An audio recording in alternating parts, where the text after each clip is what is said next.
easier to remember. So this club was actually initially formed with the vision of connecting people together. Apart from having all the fun activities that we usually have as a part of the club, wherein we bring in the cultural and traditional events across to the members, there were three main things that we were focused on, which is talking about the charity side of what the mayor had talked before. The first one was the blood donation that we do regularly.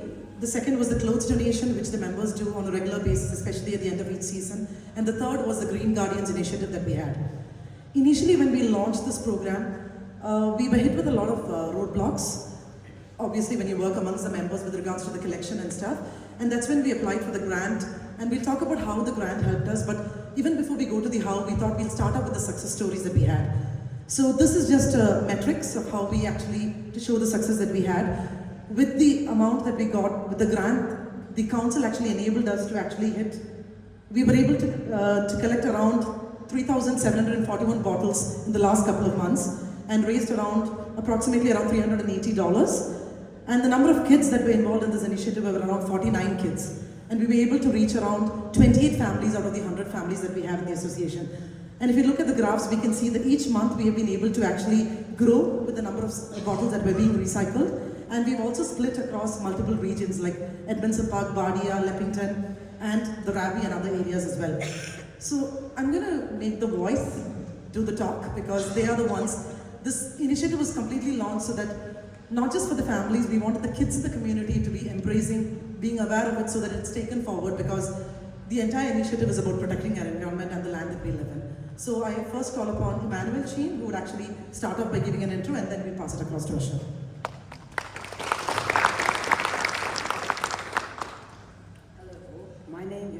From St. Francis Catholic College, Edmondson Park, and I thank you for inviting us to come here to talk to you about the Edma Bottles and Cans Recycling Program. I also thank Vijay Shankar for including us as Green Guardians. Today I will share my small experience in this recycling program. A couple of months ago, Edma provided us with a recycle basket to collect cans and bottles worth 10 cents, which can be given to return in centres. We and others have been encouraged to collect as many used bottles from our home as we can and provide them to these centres.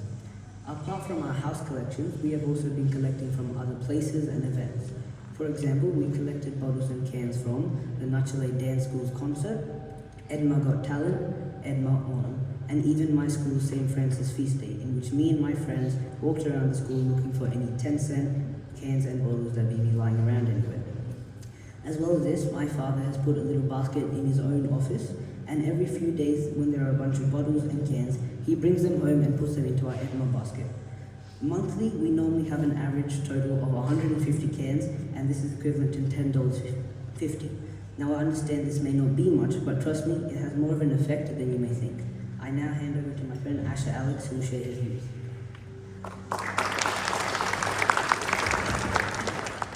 Thank you, Emmanuel. Distinguished guests, I have a question for you. How can we inspire kids today to recycle, and what impact can this have on the environment? Large bins have been implemented to reduce plastic litter, but littering has still left our world in ruins. Over 8 million of the 300 million tons of plastic generated annually are abandoned in the world's seas, creating an underwater smog. Consumption by seabirds or other marine species can cause illness and negatively impact human health. So around 30 families have joined the Edma community in recycling efforts, raising awareness and recycling and reducing waste. In 2022, Edma recycled over 2,000 bottles, raising over $202.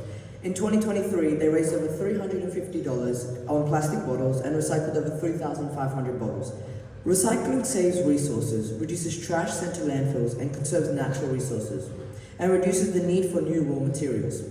This has reduced expenses on functions and communities, such as the Nachale Dance concert. Edma has successfully engaged younger children in recycling by offering small activities and rewards, such as the day off. Trust me, you should see the kids' reaction to this. This has resulted in a significant increase in participation from 5 to 10 children to 45 children. Edma also encourages children to take initiative in identifying recyclable and non-recyclable items, ensuring they are responsible for placing bottles in bins and knowing when to place them in the own return system. The community efforts have significantly impacted the environment, with a QR code on each bin to count the bottles collected. I would now like to hand the honor to Jenny.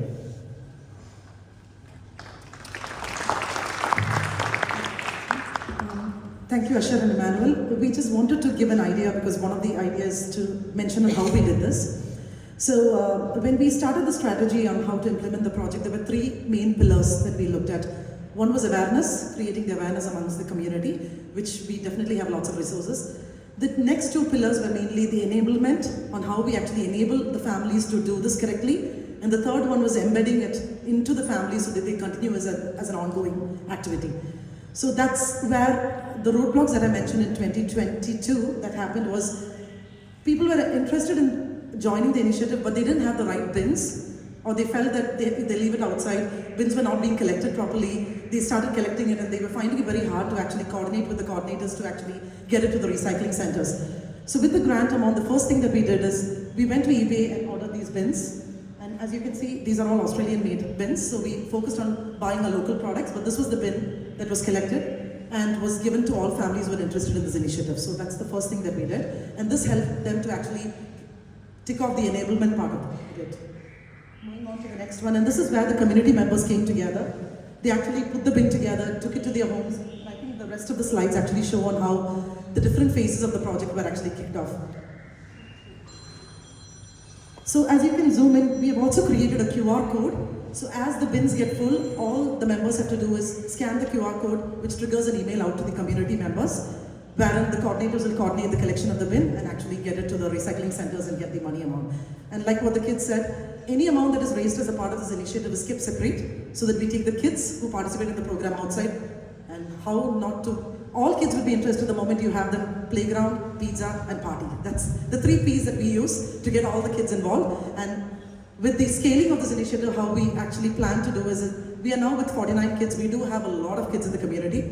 So we are planning to expand them more and get them more interested with more activities for them. Thank you everyone, and thanks for giving us this opportunity.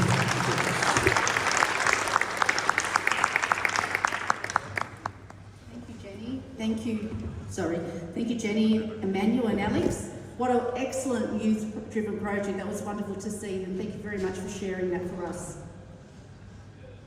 Over the past